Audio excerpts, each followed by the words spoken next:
It's strange how life can blindside you. One moment, you're secure in everything you know, your home, your marriage, your routine, and the next, it all dissolves into something unrecognizable. What's even stranger is how the signs were always there, but you just didn't see them. Or maybe you didn't want to. I used to believe in the small, steady things. The way Emily absent-mindedly hummed while cooking, the scent of her shampoo on my pillow, the way her hand would instinctively find mine during a movie. These little details were my proof that we were solid, that we were real. And for 6 years, I thought we were happy. But then came the night that changed everything. It started with a laugh. I was in the kitchen, rinsing off my plate from dinner, the warm glow of our home surrounding me like a blanket.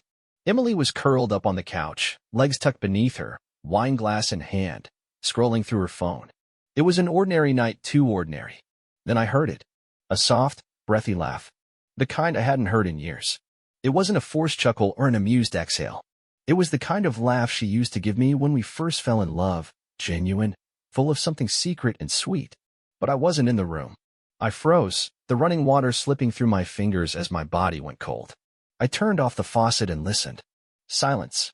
Then the quiet tap of her nails against the glass of her phone. Another laugh, softer this time, like she was trying to hold it back. Something inside me twisted.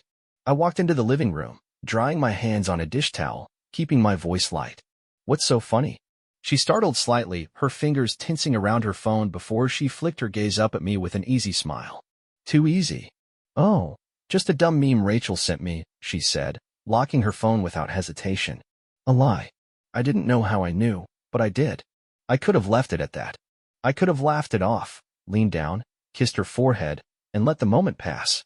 But something inside me, something primal, something I didn't recognize, wouldn't let it go.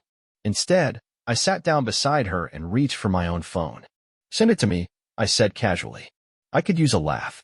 For the briefest moment, there was a flicker of something in her eyes. Panic. It was gone in an instant, replaced by a playful eye roll. It's stupid, babe. Trust me, it's not even that funny. She was good. I'll give her that. But not good enough. I watched as she lifted her wine glass and took a slow sip, her fingers subtly shifting her phone out of my view. That was the moment. The moment my heart cracked just enough to let the doubt seep in. I didn't push it that night. I forced myself to laugh, to shake my head, to brush it off as paranoia. But the feeling didn't leave. It sat with me, coiled in my chest like a whisper I couldn't quite hear. And once that whisper started, it never stopped. That night, as Emily slept beside me, I stared at the ceiling, replaying the moment over and over. The hesitation. The way her body stiffened. The too casual tone. I didn't check her phone. Not yet. I told myself I trusted her. That I wasn't that guy. But trust isn't just about belief. It's about certainty. And that night, for the first time in our marriage, I wasn't certain about anything. The cracks had formed. And soon, they would shatter everything. I should have let it go. I should have chalked it up to paranoia, to stress, to my own insecurities.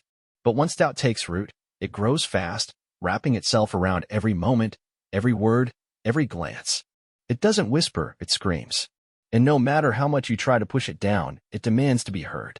For days after that night, I found myself noticing things I had ignored before.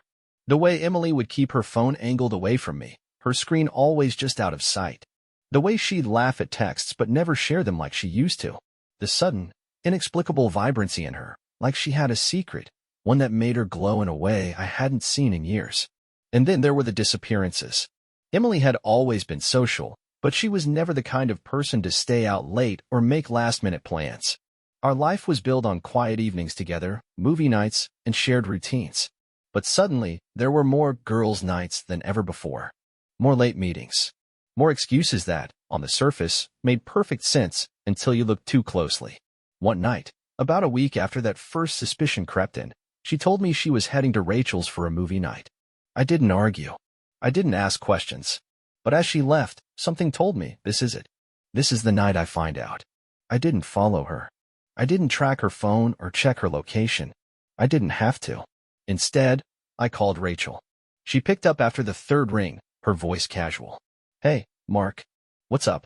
I forced a chuckle, playing it cool. Not much. Just wondering if you and Emily picked a movie yet. I might watch the same one here. Silence. A fraction of a second too long. Then yeah, we haven't really decided yet. She's not here yet. but I think she was stopping for snacks or something. Lie.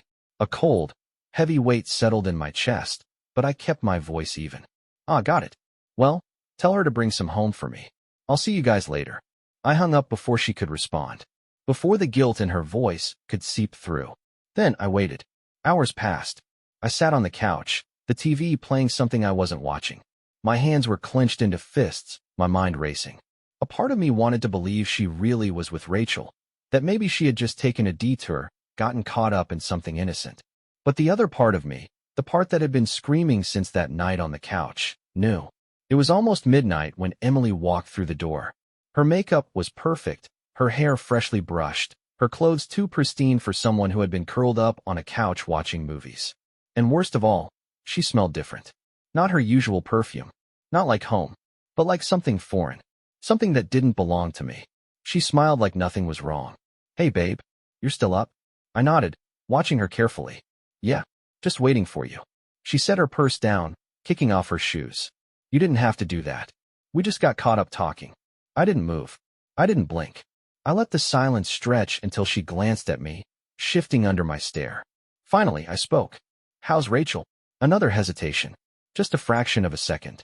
But I caught it. She's good, Emily said, too casually. Same as always. I let out a slow breath, my heart hammering in my chest. That's funny, I said, standing up, my voice unnervingly calm. Because I called her. For the first time, real fear flashed across her face. I didn't yell. I didn't accuse. I just let my words sink in. Let her realize that I knew. And in that moment, as I watched her scramble for an explanation, I knew what I had to do. I wasn't going to fight. I wasn't going to beg for the truth. I wasn't going to give her the satisfaction of seeing me broken. Instead, I was going to leave. Quietly. Completely. And forever. Because some betrayals don't need words. They just need an exit. I didn't sleep that night. Not because I was devastated, not because I was boiling with anger. I just felt empty. Like my soul had quietly stepped out of my body and left me sitting there, staring at the ceiling while Emily slept soundly beside me. How could she sleep? How could she just roll over, close her eyes, and drift away like nothing happened? I wanted to confront her. I wanted to shake her awake, force her to admit it, to explain how we got here, to tell me why. But deep down, I knew there was no answer that would make this better. No words could stitch back the pieces of what she had shattered. So, instead, I made a decision. I was going to disappear. Not in the way people imagine when they say that. I wasn't going to fake my death or vanish without a trace. No, I was just going to walk out of her life the way she had already walked out of mine, quietly, without a fight, without giving her the satisfaction of a reaction. The next morning, she acted as if nothing had happened. She kissed me on the cheek, asked if I wanted coffee, talked about her plans for the day, and I played along. I let her believe I was the fool she had always taken me for. I smiled. I nodded. I even laughed at one of her stupid jokes. But inside, I was already gone. By the time she left for work, my plan was in motion. I didn't take everything, just enough. A suitcase with my essentials, a bag with my laptop, my documents, some cash. I left my wedding ring on the nightstand, right beside the framed wedding photo she loved so much. The one where we looked happy. The one that used to mean something. And then, I walked out the door. No goodbye note. No dramatic farewell. Just silence. I didn't have a grand plan. I just drove. I didn't know where I was going. Only that I needed to be far away from the life that had become a lie. My phone buzzed with messages from her throughout the day, casual check-ins, photos of her lunch, a heart emoji. I didn't respond. By the evening, her messages turned to, "Hey, everything okay? You're not answering. Then where are you? Then, are you mad at me?" She still had no idea. It wasn't until late that night, when she came home to an empty house, that she finally called. My phone rang over and over, her name lighting up the screen. I let it ring. Then came the texts. "Mark? What's going on? Where are you? What is this? What the hell is happening?" She called my friends. My family. She even called my workplace, but I had already sent in my resignation. The only trace of me that remained was my wedding ring and the silence I left behind. I rented a small apartment in a city where no one knew my name. I changed my number. I deleted my social media. For the first time in years, I was free. And for a while, I thought that was the end of it. That I had escaped her betrayal, that I had taken back control of my life. But a year later, Just when I thought I was safe, she found me. And she came begging for forgiveness. For an entire year, I lived as a ghost. Not the kind that lingers in old houses, but the kind that fades from people's lives without a trace. I became someone else, not legally, but in every way that mattered. I erased myself from my past, disconnected from the people I used to know, and built a life that didn't include the betrayal that had shattered me. It wasn't easy. In the beginning, there were nights when I'd wake up in a panic, reaching for a wife who wasn't there. Mornings when I'd instinctively check my phone for a message that would never come. Old habits die hard, and for a while, I felt like I was living in two worlds, the one I had left behind and the one I was trying to build. I had moved to a quiet coastal town, the kind of place where no one asks questions and everyone minds their own business. I rented a small apartment above a bookstore, got a job at a local mechanic shop, and let time do what it does best, erase. I wasn't happy, but I wasn't drowning either. And after what had happened, that was enough. I thought I had done it. That I had successfully cut every tie. That I had become a stranger even to the woman who had once promised me forever. But then she found me. It started with a knock. I had just gotten home from work, my hands still stained with grease, when I heard it, a soft, hesitant knock at my door. I wasn't expecting anyone. The few people I interacted with knew better than to show up unannounced. Something in my gut twisted as I wiped my hands on a rag and moved toward the door. When I opened it, the air left my lungs. Emily stood there, looking nothing like the woman I had once loved.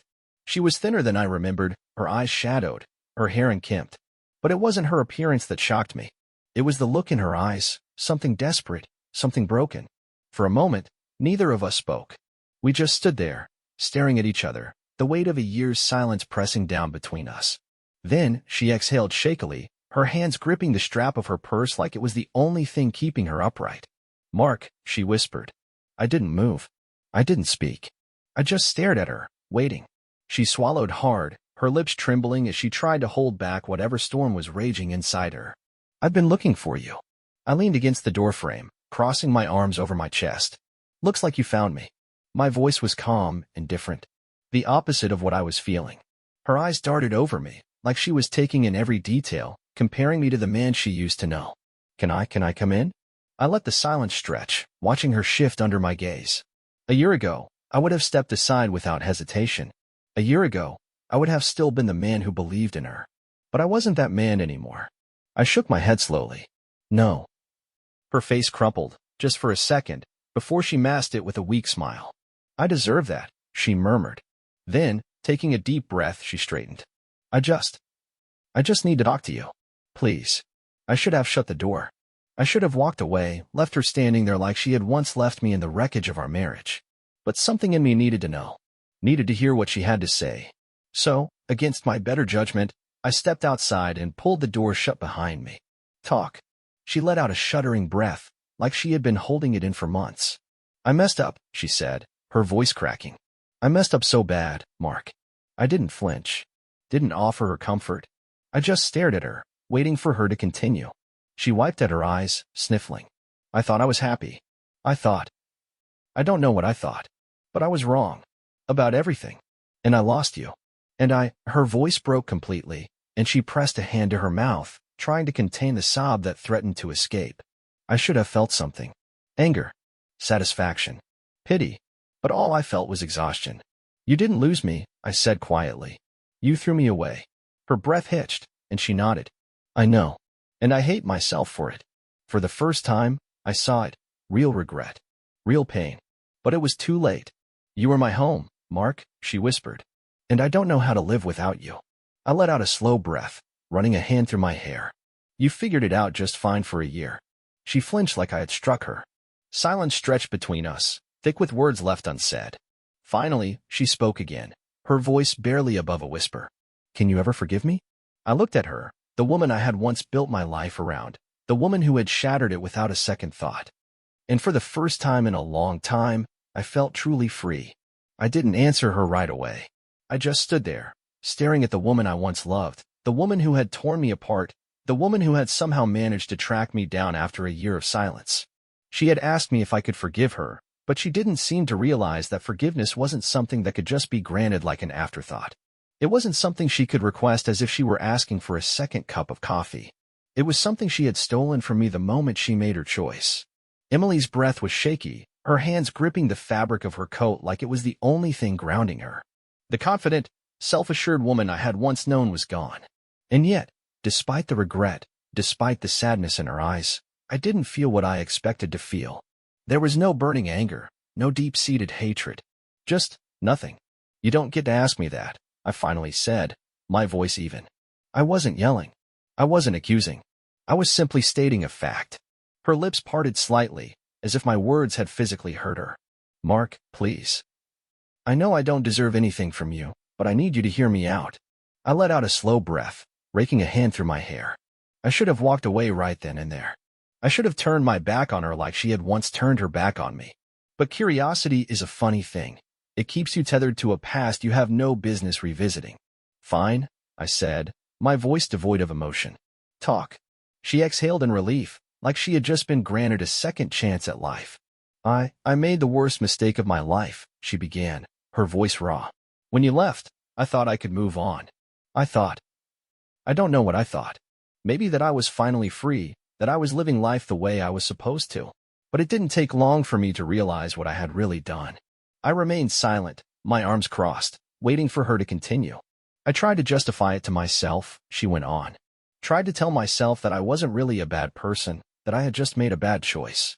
But the truth was, Mark, the moment you walked out that door, I knew I had ruined something that I could never get back."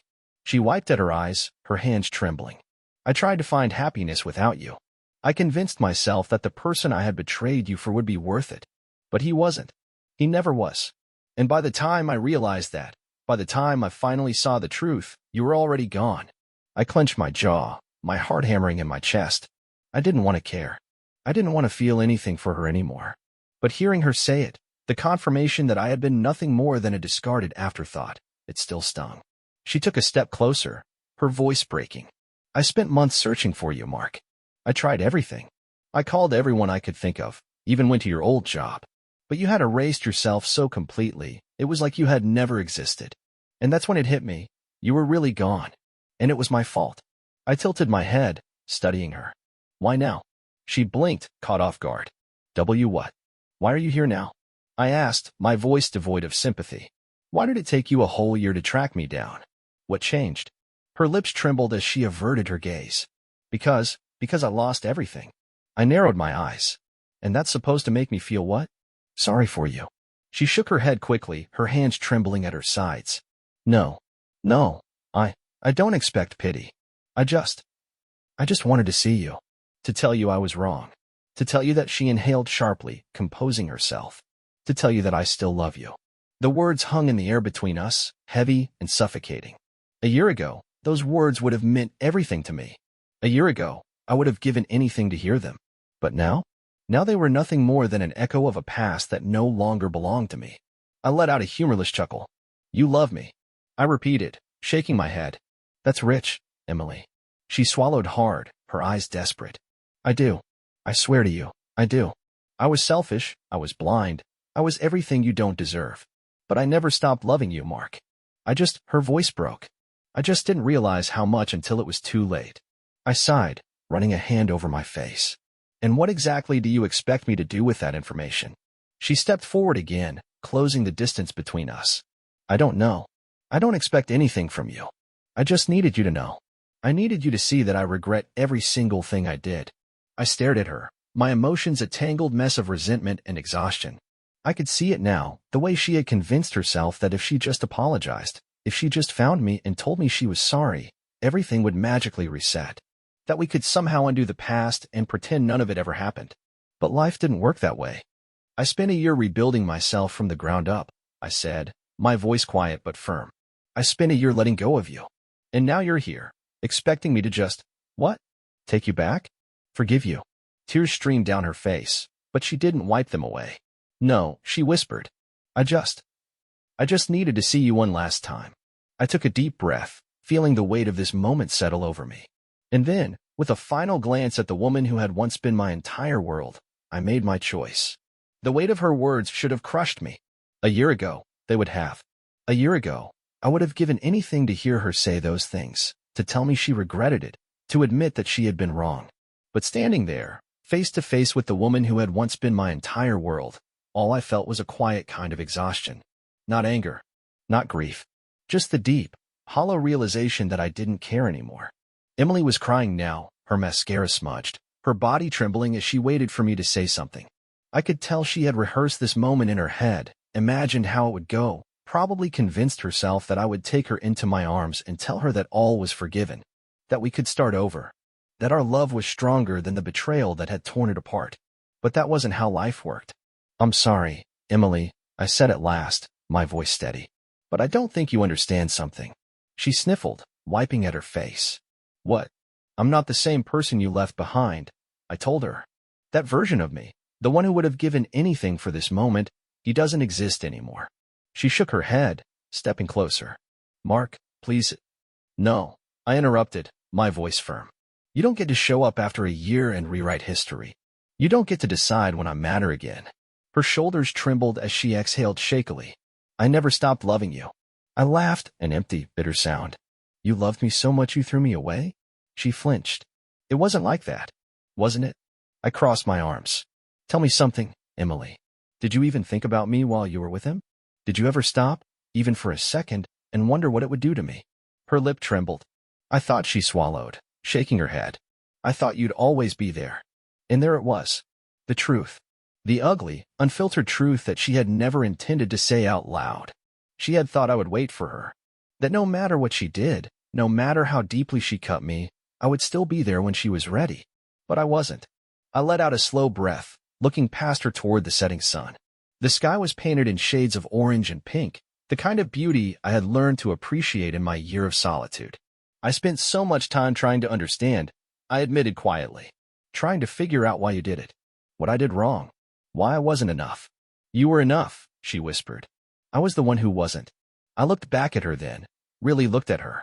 For so long, she had been this larger-than-life presence in my world, the sun I had revolved around. But now? Now she was just a person. A flawed, broken person who had made choices she couldn't take back. "I forgave you a long time ago," I said. Her eyes widened with hope. "You did?" I nodded. "But that doesn't mean I want you back." Her breath caught. "Mark, please. I'll do anything. I'll prove it to you." I sighed, shaking my head. "You're not listening. I don't want you to prove anything to me. I don't need you to. Because the truth is, Emily, I don't love you anymore." She let out a quiet, broken sob, covering her mouth with her hand. I watched as she crumbled, her body shaking, the weight of her own choices finally crashing down on her. But it wasn't my burden to carry. I had spent a year picking up the pieces of my life, and I wasn't about to let her shatter me all over again. I turned away, reaching for the door. "Goodbye, Emily." She didn't try to stop me this time. She didn't beg. She just stood there, watching as I stepped inside and shut the door behind me. And for the first time since it all began, I felt free. I thought that was the end of it.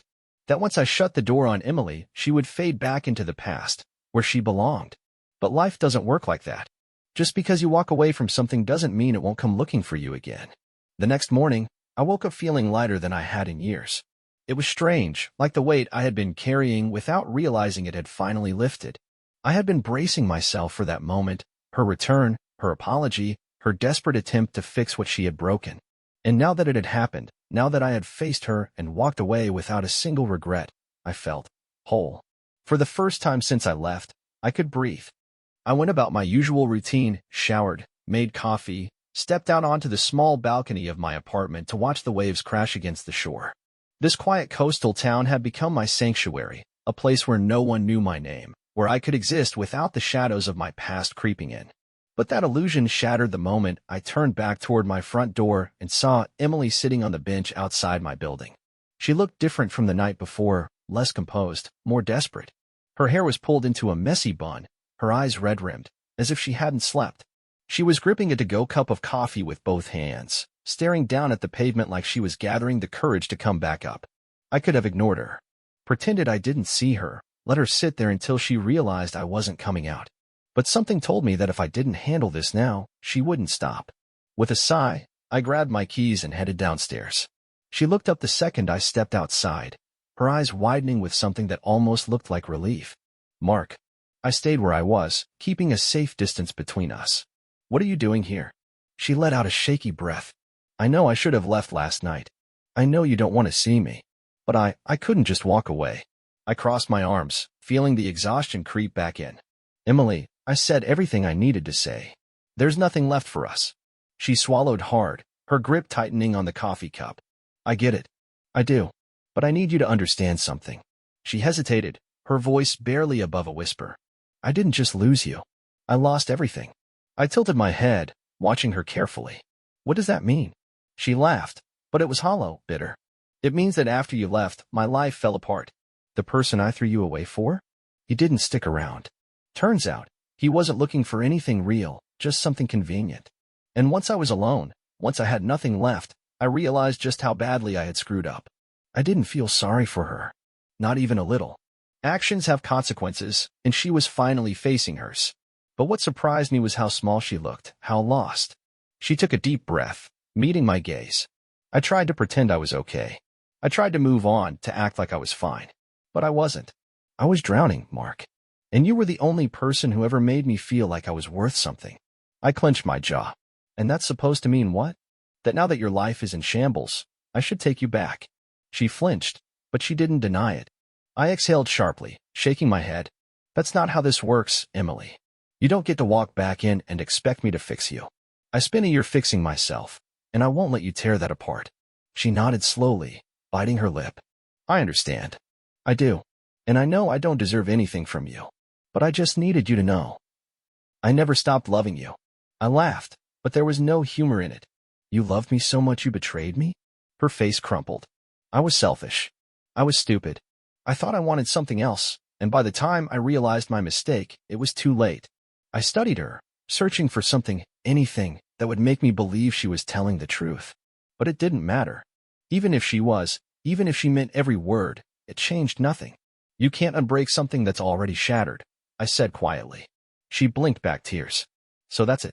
I nodded. That's it. She exhaled shakily, her shoulders slumping. Okay. For a moment, I thought she was going to beg, plead, try to convince me one last time. But instead, she just stood there, looking at me like she was memorizing my face. Then, without another word, she turned and walked away. I watched her go, waiting for some kind of emotion to hit me. Sadness, anger, regret. But there was nothing. Just the quiet realization that I had finally, truly let go. And this time, I knew she wouldn't come back.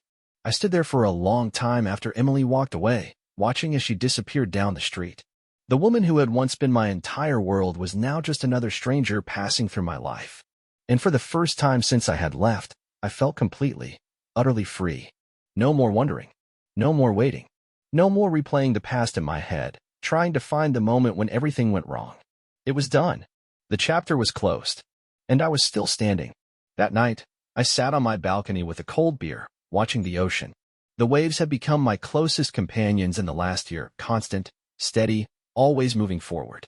I realized then that I had spent so much time running away from my past that I hadn't stopped to appreciate how far I had come. I wasn't the man Emily had left behind. I had built something for myself, a life that was simple but fulfilling.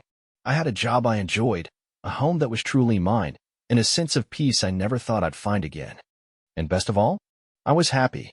Not in the way people expect. There was no dramatic love story waiting for me, no grand moment of realization. Just the quiet, steady contentment of knowing that I had survived, that I had healed, that I had rebuilt myself into someone stronger. A few weeks later, I was at the bookstore below my apartment when I met her. She wasn't like Emily. She didn't have the same kind of overwhelming presence, the kind that made you feel like you were orbiting around her. No, she was warm in a different way, subtle, effortless, like sunlight on a crisp morning. We reached for the same book at the same time, our fingers brushing. She looked up, smiled, and something inside me shifted. Not in the way it had with Emily. Not a rush of intensity or infatuation, but something gentler. Something real. Sorry, she said with a small laugh. Didn't mean to steal your book. I chuckled, shaking my head. No worries. I think it's a good one. Must be, if we both grabbed it. She tilted her head. You live around here? I nodded. Upstairs. You. She grinned. Just moved here. Figured I'd start with a good book before exploring the town. I don't know what made me say it. Maybe it was the way she looked at me, curious, interested, completely unaware of the past I carried. Or maybe it was the simple fact that, for the first time in a long time, I wanted to say yes to something new. I could show you around, I offered. Her smile widened. I like that. And just like that, the past faded into the background. Not erased, not forgotten, but no longer something that defined me. Because life moves forward. And so did I.